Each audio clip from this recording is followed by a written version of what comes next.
The Tale of Peter Rabbit. Once upon a time, there were 4 little rabbits. There was Flopsy, Mopsy, Cottontail, and Peter. They lived with their mother under the root of a big tree. "Now," said Miss Rabbit one morning, "you may go into the fields or down the lane, but don't go into the farmer, Mr. McGregor's garden."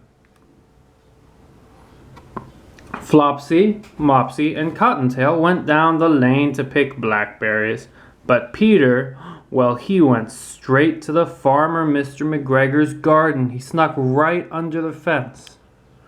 First, he ate some lettuce and some beans, and then he ate some radishes. And then, well, he felt rather sick. But, turning the corner, who should Peter run into but the farmer, Mr. McGregor himself, who jumped up and ran after Peter, waving his rake and calling, "Stop, thief, stop!" Peter was very scared, very frightened. He rushed all over the garden and lost both of his shoes. Then he tripped and he got caught in a net. Oh no, poor Peter. Some friendly sparrows flew down to help him. But just then, Mr. McGregor came up, and Peter very quickly just barely managed to wiggle free, leaving his jacket behind him caught in the net. He rushed into the tool shed and hid in a watering can. Do you see his ears? Hiding in the watering can. But then he felt it coming.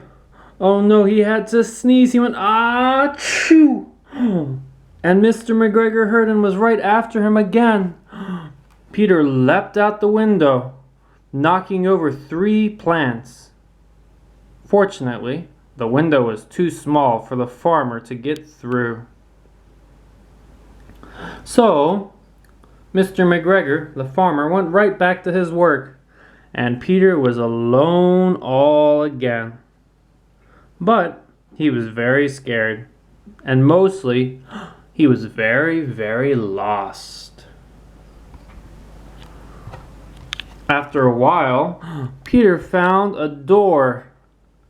A mouse was running in and out underneath, carrying peas and beans to her family. You see the mouse? Peter asked her the way to the gate, but she had a large pea in her mouth, and she could not say anything. So, Peter set off across the garden and came to a pond, where a white cat was sitting staring at some goldfish. She sat there very, very still. Peter thought it was best to keep going. He had heard some very alarming stories about cats. Then, suddenly, quite close to him, Peter heard a sound. It was scritch, scritch, scratch, scritch, scratch, scritch, scratch, scritch, scratch, and he scuttled underneath some bushes to hide.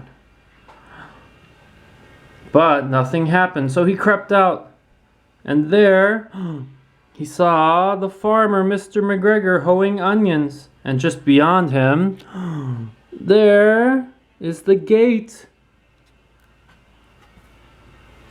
Very quietly, Peter jumped up and started to run as fast as he could.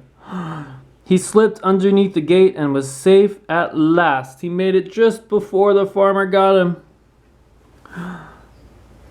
Before too long, Mr. McGregor found Peter's blue jacket and shoes. He hung them on his scarecrow to frighten the birds.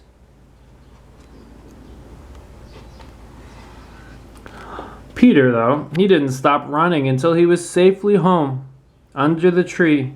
He was so tired that he flopped down on the sandy ground and closed his eyes immediately. See, there he is asleep.